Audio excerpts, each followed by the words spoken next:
Hey guys, and welcome to another episode of WWE. It's a new day, the TEW2013 Let's Play, where we're playing as present day WWE and we're hoping to take the company in the right direction. Today we've got the Hell in a Cell pay-per-view, coming off a couple of decent episodes where we're slowly finishing off the storylines that are happening present day, and after this pay-per-view we'll be certainly going our own way in terms of storylines, pushing new superstars and jobbing out people that don't really deserve to be in the spot they're in. As always guys, if you enjoyed the episode, don't be afraid to smash a like, leave some comments down below, and of course subscribe to the channel as well. And don't forget to check out the Fantasy Booker section on Reddit to see some more TW Let's Plays from other people. That side, Hell in a Cell, here we go. The real life go home show was okay last night. I wouldn't say it's amazing, but then again, WWE's been terrible for the last couple of weeks, so even an average show is like, well done WWE. Hoping they knock out the park with Hell in a Cell. Hopefully we do here. I've got this big angle that I'm not too sure how people will take it. I'm really intrigued to see how you guys react to what your thoughts are on it, and if you think they could get away with a similar angle in real life. So without further ado guys, we'll kick right on with the show. We're booking it in the Fargo Dome, so we can get 27,000 exactly. Here we go guys, it's WWE Hell in a Cell. Enjoy! So we get 25,000, that's okay, I'll take that in the Fargo Dome. A couple of pre-show matches as well before we get the action underway. And about the featured solid in-ring action, but not much in the way of heat. The Wyatt family, Luke Harper and Braun Strowman. Of course, Luke Harper's made it to this episode, unlike real life Raw where he just magically disappeared. They defeat the primetime players of Darren Young and Titus O'Neil in 7:55 when Braun Strowman defeats Titus O'Neil by pinfall with a big splash. A D+48, just continuing the gradual build-up of Braun Strowman, and Luke Harper's obviously a solid worker to put with him. Luke Harper's improving his performance skills, and the dirt sheet has a lot of negatives there, but again, we have to build Braun Strowman up, and this is the only way he's going to learn. Our second pre-show match, and about it featured solid in-ring action, but non-existent crowd heat. Sasha Banks, the Boss, defeated Natalya in 8 minutes and 46 by pinfall with a wheelbarrow bulldog. We'll just say it was a bank statement. D-40, usual from the announce team, which was good. No skill improvements. Basically this match is just really an opportunity to put the Boss over, although judging from the dirt sheet, it seems to have really benefited Natalya, as there was no negatives for her. And since we get this in real life, we had a pre-show segment. We're backstage with Dolph Ziggler and Rusev, who are with Triple H. Now guys, I know you both hate each other, and that's fine, but this mess with the Divas as well has to stop. So tonight you'll both face each other in a match, and the stipulation is the man who doesn't win loses his manager. I mean, there's sports entertainment, and then there's the Jerry Springer show, right? So just try to put an end to the Lana Summer Rae stuff pretty quickly. We have in this segment a B-72, Triple H does well, and it builds us up going into our last pre-show match. So we've got 2 more pre-show matches, and a match that had some good action and average heat, with Cesaro defeat Stardust in 8:21 with a neutralizer, a C-58. The fact that none of these guys were on the card was a bit criminal, so I felt let's put them in a match. Decent rating there, and hopefully it helps both guys. Inconsistency for both guys, a few other negatives, but the Swiss Superman prevails as the victor. And our final pre-show match, and a match that had some good action but not much in the way of heat. Finn Balor defeats Neville in 10:19 with a double knee gutbuster. C62. No skill improvements here, but another one just to build up Balor before his debut. Only negatives was Neville's poor gimmick and the length of the match. But again, I want to build both guys up, and when Balor's going to come to the main roster, he's going to be as ready as possible. So we start the show with some pyro before Michael Cole greets us. He says, "Ladies and gentlemen, welcome to the Hell in a Cell. Tonight we see 4 men enter one of the most destructive structures in sports entertainment." JBL says, "That's right, Maggle. We see Bray Wyatt and Roman Reigns finally end their war, and what a war it will be tonight." Cole then replies, "That's right, also the WWE World Heavyweight Championship is on the line as the Demon Kane seeks his revenge against the champ Seth Rollins."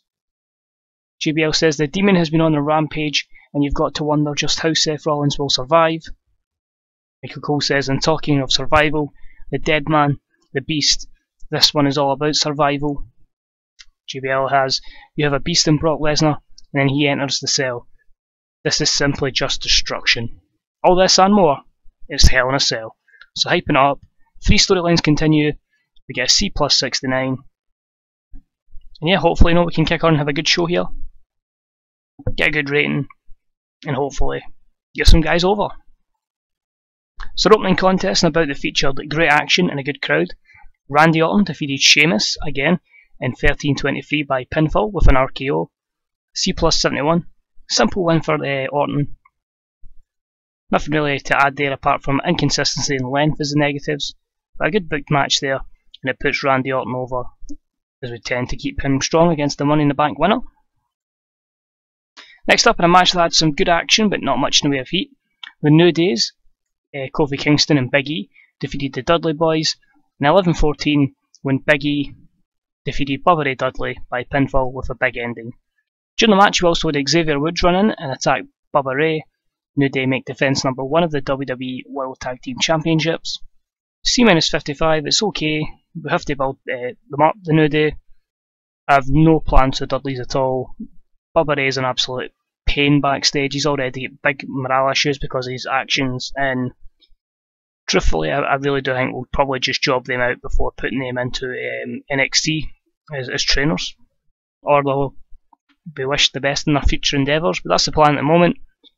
So, unsure if they'll get another tag chance, if we'll bring another tag team in. Being a Survivor Series, it gives me a couple of options. But Devon improves his technical skills, Bubba Ray improves his performance skills. Negatives there, quite a few. Title prestige is always going to be a problem, but overall I'm happy, and the New Day continue on this great run they're on. But then in the dark with Bray Wyatt and his family. Look, Braun, tonight I request you do not come to the cell with me. I do this war by my own. Tonight, I show the world why I'm the new face of fear, and by the end of tonight the world will know the power of this family. You think you're in for a war, Roman? You ain't seen nothing yet. Run. It's going to be carnage. So just hyping up that something big's going to happen, but he requests the family stays in the back. C-56, Bray Wyatt came out of it looking excellent. Strowman was underwhelming, but it was just an angle to really get him learning some stuff, and Luke Harper as well, to get him some overness. Luke Harper develops better performance skills. Negatives there will be for Harper and Strowman, but overall, working with Bray Wyatt is only going to improve both of them. Next up in a match that featured great action and average heat, Dolph Ziggler defeated Rusev in 10-10 by pinfall with a zigzag. That's a C plus 67, meaning no summary for Rusev anymore. Lana's with Dolph Ziggler, but she's injured, so she's not really in it either.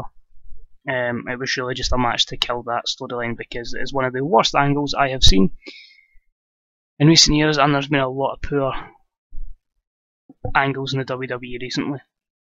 So Dolph Ziggler's improving his Rumble skills is a good sign out of this. A C plus 67 means there's room that these guys could probably take it to a B minus in the future. Negatives are both for Rusev on the psychology and inconsistency, and the segment was penalised for its length. But overall, again, pretty happy because time constraints and that. We have a long hype video documenting the feud between Bray Wyatt and Roman Reigns from Money in the Bank till now. This war has been brutal, just a highlight package showing why Bray cost him Money in the Bank and so on and so forth.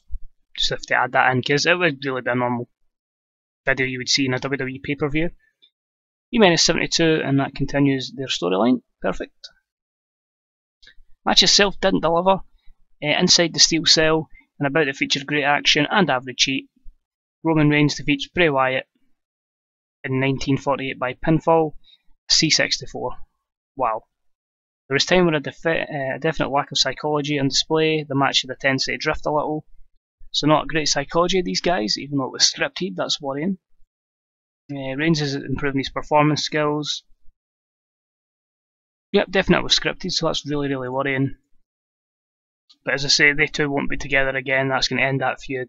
And yeah, I wonder how that will benefit, because that's a horrible, horrible rating.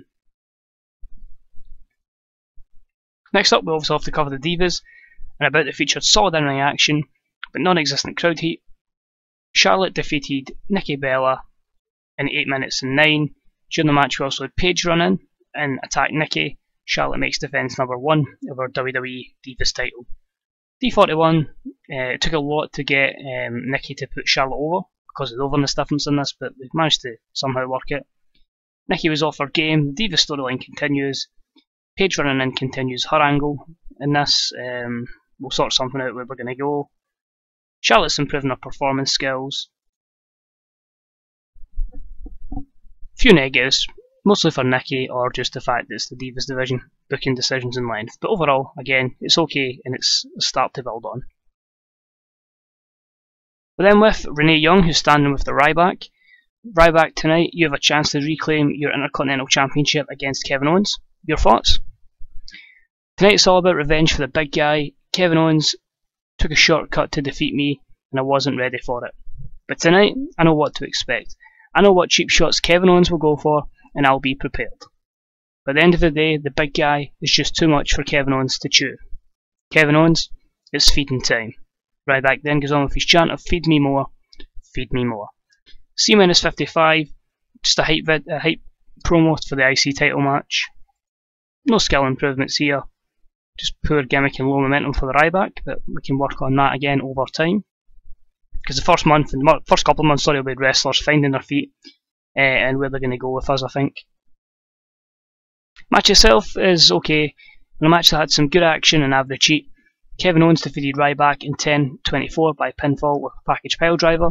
Kevin Owens makes defense number 1 of his WWE Intercontinental Championship. C62, it's okay, continues the storyline, I don't know where we're going to go with that. No skill improvements. Negatives. Inconsistency Owens, gimmick of Ryback, again length and title prestige. I know folk will say, do such and such. 10-13 minutes is kind of where I want to go for the lower matches. It's 20 minutes for a main event. But I feel like our lower matches are really like our mid-carders, so time constraints and fitting a lot of things in is why we'll probably see the segment being penalised for length a lot, but I'm happy with that. Next up, it's time for the special John Cena United States Challenge, live on the WWE Network for $9.99. Cena comes to the ring and grabs a mic to cut a promo. Here we go again, it's the John Cena US Open Challenge, and what a stage for someone to come down and face me in front of millions around the world, live on the WWE Network. So as always, if you want some, come get some. Usual from Cena. B-76. Cena improvising well. Dirt sheet. Few negatives there, but again just hyping up this open challenge. The match is answered by Bad News Barrett.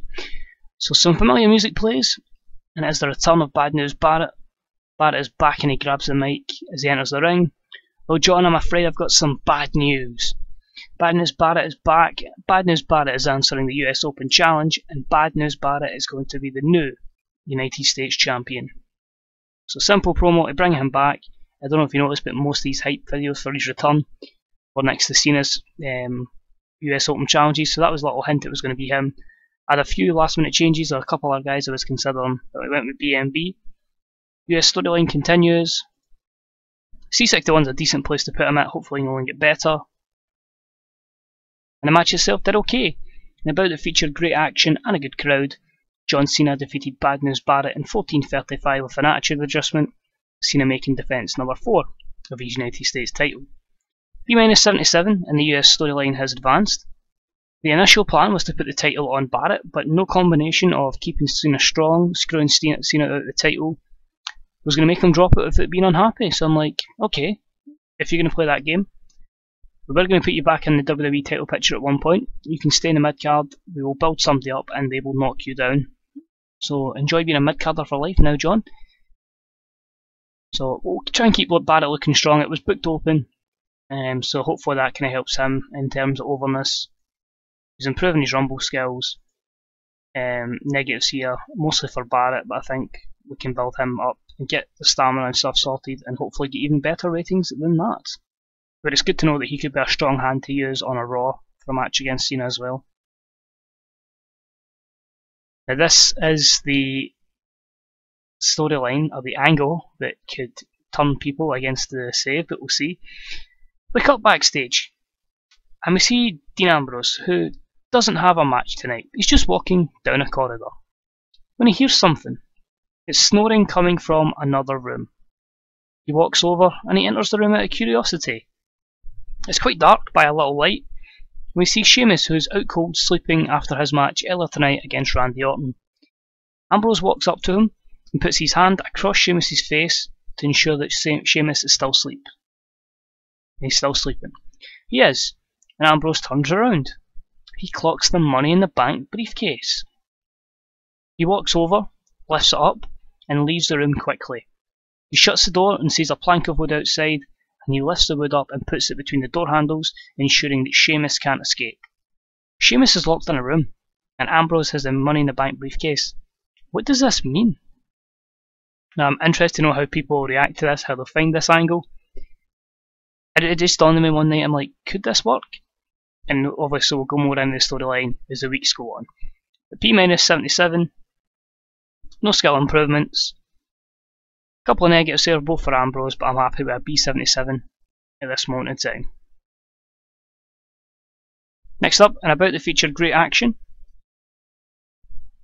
and a good crowd, Seth Rollins defeated Kane in 15:26 by pinfall, illegally using the ropes for leverage. Seth Rollins makes defense number 1 of the WWE World title, in this mod anyway. C62, Kane seemed off his game.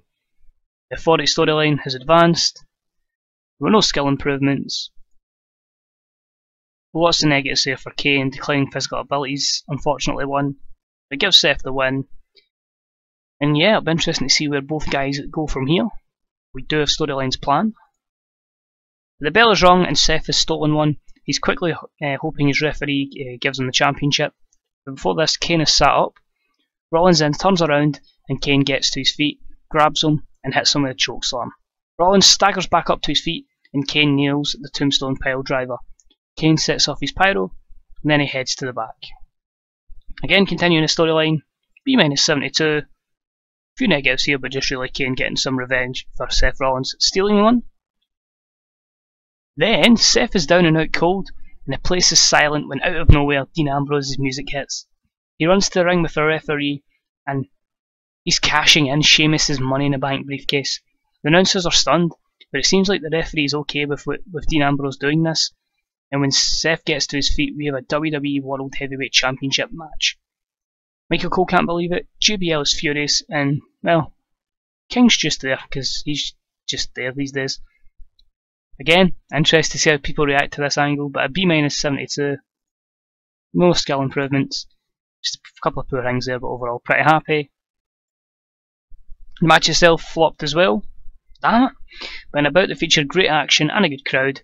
Dean Ambrose defeated Seth Rollins in 10:18 by pinfall with a midnight special. Dean Ambrose wins the WWE World Heavyweight title. This only got a C63. The match suffered from a lack of psychology. So again, a couple of workers, I'm very surprised not having psychology, but okay. Great chemistry between these two. No skill improvements. It was even scripted, so that's why I'm surprised it didn't work, but overall, I don't know how it only gets a C63. I'll need to get the rover on this up, but I just wanted to try putting the title on somebody completely different and going for there. A lot of people won't like it, some people might like it, but there's a big storyline hopefully coming out of it as we head towards the Survivor Series. So we have a new WWE World Heavyweight Champion. It's unbelievable, Dean Ambrose has somehow become the new WWE World Heavyweight Champion. He grabs the title, runs to the back and quickly jumps in the car with the title and leaves. What will the authority think of this? Is this even legit? Seth Rollins is out and hasn't even come to terms that he is no longer the WWE World Heavyweight Champion. So it's a B-79. Just the usual negatives from Ambrose. We all sort his gimmick out when it says it's no longer stable. So it's no longer too early to change because Orton's got the same gimmick and he's playing it better. Then I have a video hyping up the feud between Brock Lesnar and The Undertaker with a B-77. We then have The Undertaker's long 10-minute entrance, B-81. Usual high angles to hopefully help the rating of our pay-per-view. Holy shit, the matches are flopping tonight. We are literally going to have to rely on angles saving us. And about the feature, great heat and great wrestling action. Brock Lesnar defeated The Undertaker in 23:01 by pinfall, following interference from Bray Wyatt. During the match, we also had Luke Harper run in and attack The Undertaker. A C62, wow. The match needed to be a lot shorter. Probably should have actually come on Taker's edge. Taker was exhausted, that might have hurt the match as well. Performance of Lesnar stood out as being good. Storyline continues, although that'll be it done, so we'll get something different planned for Taker, as you can probably note by the interferences. Brock Lesnar's improving his performance skills. All the negatives there are Undertaker, yep, so we'll definitely need to look at that in the future. I feel Undertaker has been booked a little smarter. That's cool, Michael Hayes, that's cool, I can deal with that. After the show, the match is over, Lesnar has won, and the Wyatts are nowhere to be seen. Brock Lesnar defeats the Undertaker thanks to the Wyatt family. Lesnar makes it to the top of the ramp and laughs, while Taker is a fallen figure in the ring after losing. What's next for Brock? What's next for Taker? It's a B-76 as we go off the air with, unfortunately, a C+67. That's horrible.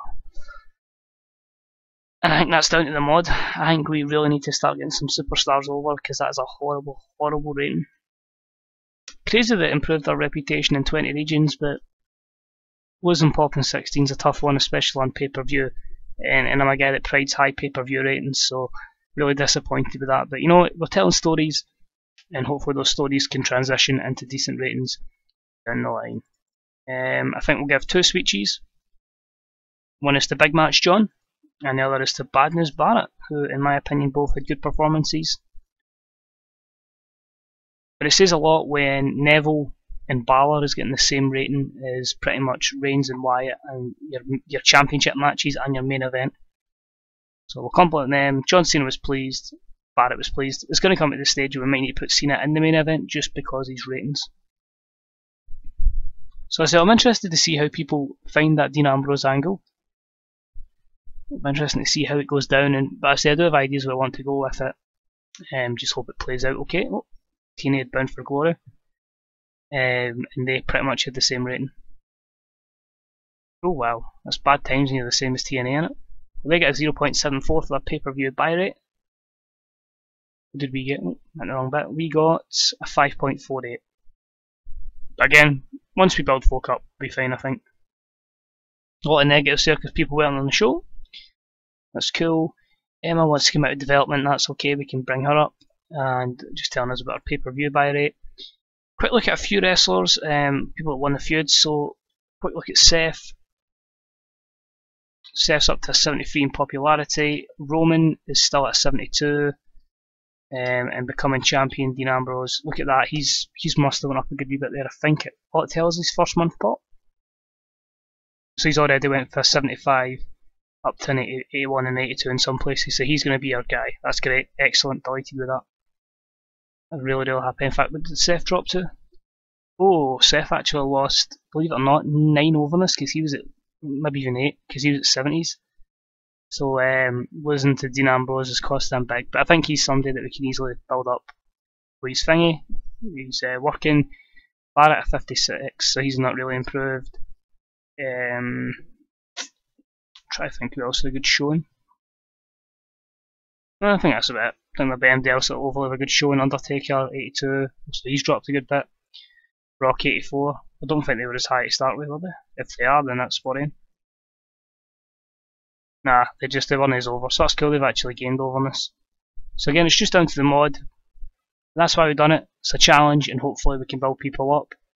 Let's say something like Dolph Ziggler's a 70, so we can build all these guys up, and then hopefully great ratings down the line. So I wouldn't worry about the negatives so far. It's all a part of the process. As always, guys, thank you for watching. Hopefully I'll see you for the next episode of Monday Night Raw, going live on Monday. Thank you.